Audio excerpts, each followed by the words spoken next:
Dua, bagi semua pihak berhenti dan hentikan menyebut dan memanggil Habib atau Habaib sebagai gelar pada siapapun dan kelompok manapun sekalipun mereka betul-betul nyata dan terkonfirmasi sebagai nasab zuriyah Nabi. Apalagi yang palsu dikhawatirkan mencederai kesucian Nabi Muhammad SAW dan agama Islam. Ada seseorang atau sekelompok orang meyakinkan diri dan diyakini oleh masyarakat sebagai ahli bait keluarga Nabi, tapi sikap perilakunya tidak beradab, urakan menjijikkan dan mulutnya busuk menjadi sumber fitnah. Tentu Islam dan umat Islam menjadi korban. Kita nggak tahu hukumnya haram mengaku-ngaku habaib. Nggak tahu. Kita nggak nyesel ngaku-ngaku habaib. Assalamualaikum warahmatullahi wabarakatuh. Saya akan bacakan sebuah tulisan atau surat terbuka. Datangnya dari Yayasan Penempaan Pesantren Darul Muttaqin, Jalan Nangka 5, nomor 1, Desa Banyuajuh, Kecamatan Kamal, Kabupaten Bangkalan, Madura. Surat terbuka. Madura menjerit. Penyandang gelar Habib Kuwalat Nabi Muhammad SAW. Assalamualaikum warahmatullahi wabarakatuh. Salam silaturahmi kita sampaikan. Semoga kita senantiasa dalam lindungan Allah yang Maha Esa dalam menjalankan segala aktivitas. Amin. Dengan ini kami atas nama Ketua Yayasan Penempaan Pesantren Darul Muttaqin PP Darul Muttaqin sekaligus sebagai umat Islam merasa sangat prihatin dengan adanya fenomena perdebatan di media massa, khususnya media sosial, persoalan gelar Habib atau Habaib yang dikaitkan dengan nasab atau zuriyah Nabi Muhammad SAW. Di samping ramainya di media massa juga banyak masyarakat awam yang bertanya karena merasa penasaran. Maka dengan terpaksa kami memberi tanggapan melalui surat, baik surat secara khusus kepada pihak-pihak yang kompeten dalam bidangnya maupun surat terbuka melalui media massa dan medsos.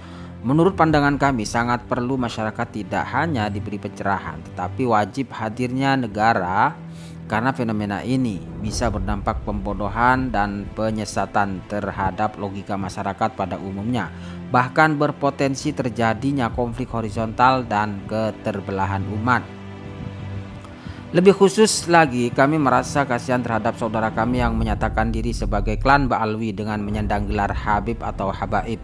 Untuk persoalan ini kami dalam menyampaikan pandangan tidak berbasis ilmiah semata, berbasis akademis, tapi lebih bersifat filosofi yang bernilai universal. Maka kami awali pengertian Habib secara bertahap agar mudah dipahami. Selanjutnya kami bagi menjadi 4 bagian pembahasan, yaitu Habib dalam aspek bahasa, istilah, sejarah, dan makna Habib yang sesungguhnya. Habib dalam aspek bahasa. Secara bahasa Habib dari kata habba yuhibbu, kesayangan atau yang dicintai. Habib dalam aspek istilah. Secara istilah kata Habib punya arti seseorang yang dicintai Allah dan sekaligus mencintai Allah dalam bahasa Arab. Habibullah. Selanjutnya muncul pertanyaan, siapa sesungguhnya seseorang yang dicintai Allah dan sekaligus mencintai Allah? Jawabannya sudah pasti Nabi Muhammad SAW. Nama atau gelar Habib berasal dari nama atau gelar Nabi Muhammad SAW, di mana nama Habib ini merupakan salah satu dari sekian banyak nama atau gelar Nabi Muhammad. Ada yang berpendapat nama atau gelar Nabi Muhammad SAW terdiri dari 99, dan ada juga yang berpendapat nama atau gelar Nabi Muhammad SAW terdiri dari 201 dalam kitab Dalailul Khairat Al-Imam Al-Jazuli. Dari sekian banyak atau gelar Nabi, memang ada sebagian kecil dari nama atau gelar Nabi yang bersifat khusus. Maksudnya gelar itu hanya dikhususkan bagi Nabi sendiri dan tidak layak serta tidak etis jika gelar tersebut dipakai oleh selain Nabi, sekalipun itu adalah anak atau cucu Nabi sendiri. Akan tetapi jika dipakai hanya untuk sekedar nama bukan gelar, maka masih diperbolehkan. Di antara gelar Nabi yang tidak boleh, tidak layak dan tidak etis dipakai selain Nabi adalah Syafi'un, pemberi syafaat, Muqaddasun, yang suci, Ruhul Kudus, ruh suci, Imam Muttaqin, pemimpin orang-orang bertakwa. Itulah keempat ya. Dan termasuk Habibun, karena Habibun ini khitbah peruntukannya hanyalah untuk Nabi. Tapi ada pengecualian jika gelar ini atau sebutan Habib ini hanya sebagai panggilan dari seseorang suami atau istri, Habibi, dan sebaliknya, atau dari seorang anak kepada bapaknya atau seorang cucu kepada kakeknya, maka yang seperti itu masih diperbolehkan karena merupakan ungkapan rasa sayang dan kecintaan, bukan sebagai gelar yang dinisbatkan sebagai yang dicintai Allah.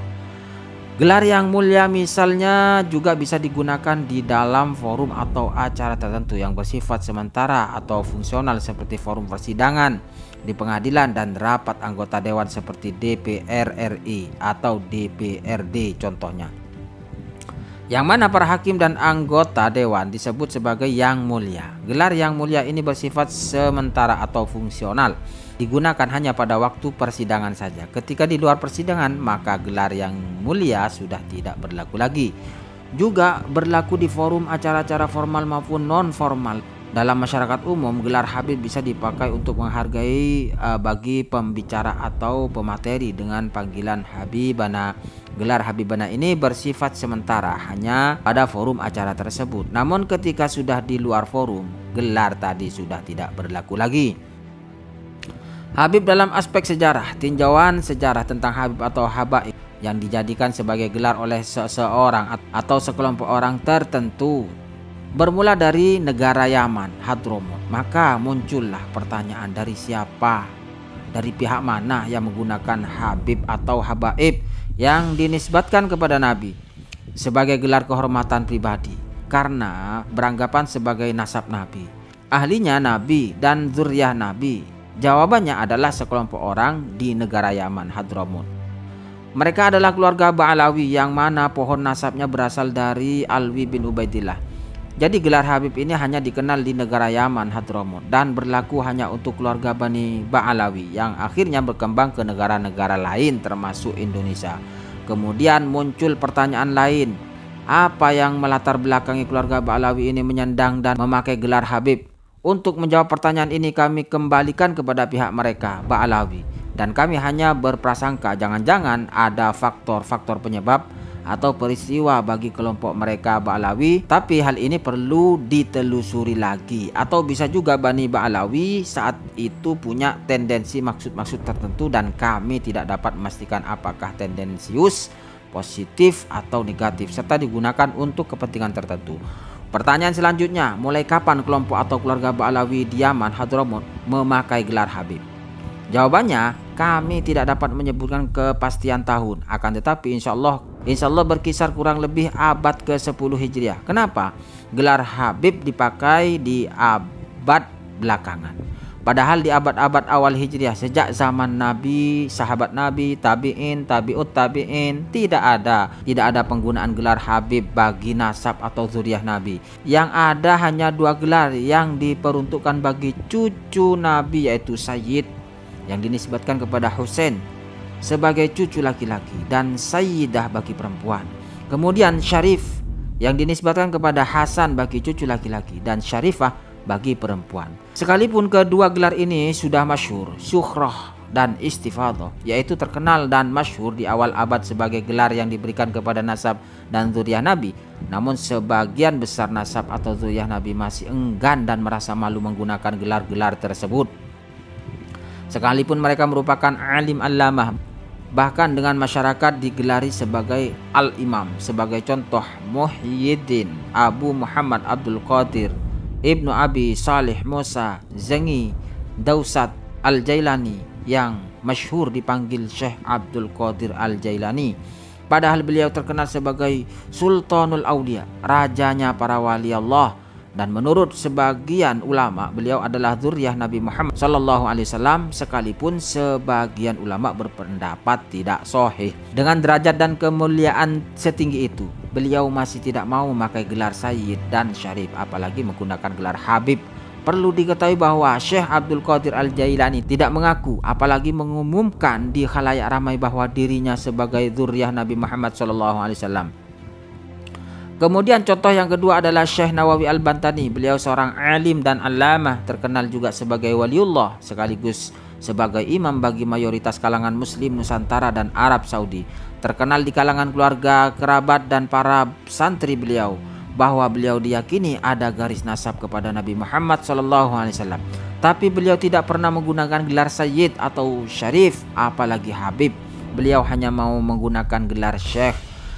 Di daerah Madura juga ada seorang ulama alim alamah, bahkan masyhur beliau adalah waliullah. Beliau dipanggil Syekhona Muhammad Khalil. Masyhur juga bahwa beliau adalah zuriyah Nabi Muhammad SAW yang bernasab kepada Wali Songo, tapi tidak menggunakan gelar Sayyid dan Syarif apalagi Habib. Tapi kenapa ketiga ulama besar tersebut memakai gelar Syekh? Jawabannya ada dua kemungkinan. Yang pertama adalah rasa tawadhu, menjauh dari gelar yang menyilaukan. Yang kedua adalah beliau takut di kemudian hari diperselisihkan nasab beliau. Maka jauh lebih aman tidak memakai gelar Sayyid, Syarif dan Habib. Sungguh kami merasa heran dan aneh bin ajaib. Kenapa berani-beraninya sekelompok orang, yaitu seorang pendatang dari Yaman ke Indonesia, yang kita semua ketahui adalah mereka keluarga Ba'alawi, yang mengaku dan mengumumkan secara terang-terangan di depan umum sebagai keturunan Nabi dengan gelar Habib. Selanjutnya yang paling penting dipertanyakan adalah apakah benar mereka keluarga Ba'alawi itu sebagai nasab atau zurriyah Nabi Muhammad SAW. Tapi perlu dipahami bahwa pertanyaan kami ini sedikit pun tidak punya maksud untuk mengecilkan, merendahkan apalagi mau menghina. Yang mana pertanyaan ini ditujukan kepada keluarga Ba'alawi yang menyandang gelar Habib. Apakah benar mereka sebagai nasab atau zuriyah Nabi Muhammad SAW? Apalagi keluarga Ba'alawi di Indonesia menampakkan dengan vulgar, mengaku bahkan mengumumkan secara terang-terangan di khalayak umum bahwa keluarga mereka adalah nasab atau zuriyah Nabi.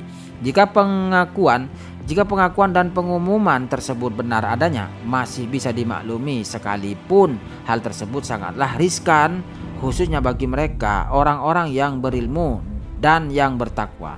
Tentu sudah pasti merasa malu dan takut, khususnya malu kepada Rasulullah SAW, juga kepada Allah. Jika jawabannya belum ada kepastian, apalagi ternyata pengakuan tersebut tidak benar adanya, artinya bukan merupakan nasab atau zuriyah Nabi Muhammad SAW, maka semua jawaban finalnya kembali kepada mereka. Habib dalam aspek yang sesungguhnya. Wow.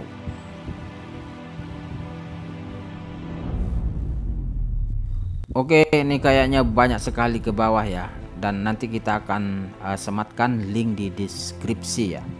Bisa teman-teman baca sendiri. Sini kita langsung ringkas ya. Maka dari itu kami sangat berharap bahwa gelar Habib dihapus atau tidak diperbolehkan untuk digunakan bagi siapapun di Negara Kesatuan Republik Indonesia.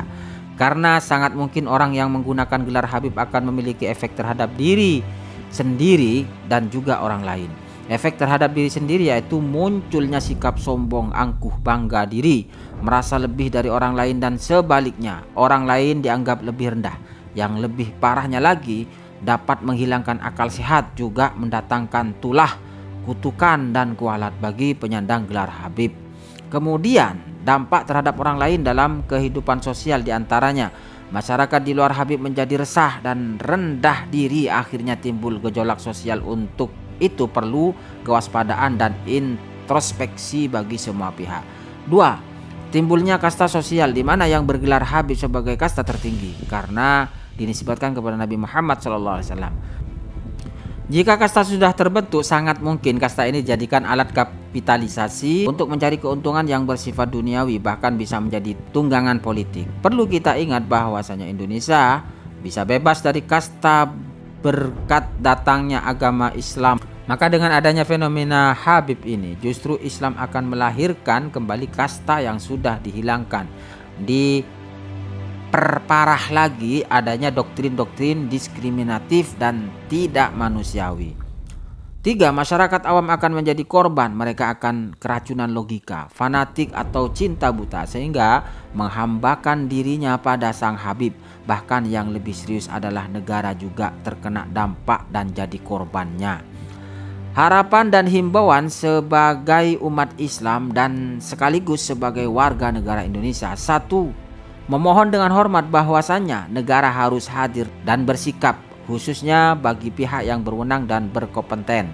juga bersama-sama dengan para tokoh, lintas tokoh, segenap lembaga baik formal maupun non formal, para akademis dan intelektual dimohon untuk harus proaktif mencari solusi untuk mengatasi dan menyelesaikan kegaduhan yang terjadi soal gelar Habib di negara kita tercinta ini. 2. Bagi semua pihak, berhenti dan hentikan menyebut dan memanggil Habib atau Habaib sebagai gelar pada siapapun dan kelompok manapun, sekalipun mereka betul-betul nyata dan terkonfirmasi sebagai nasab dzurriyyah Nabi.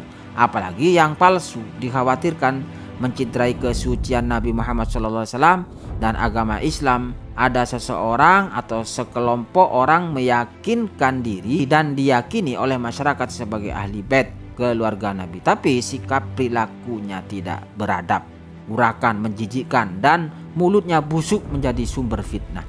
Tentu Islam dan umat Islam menjadi korban.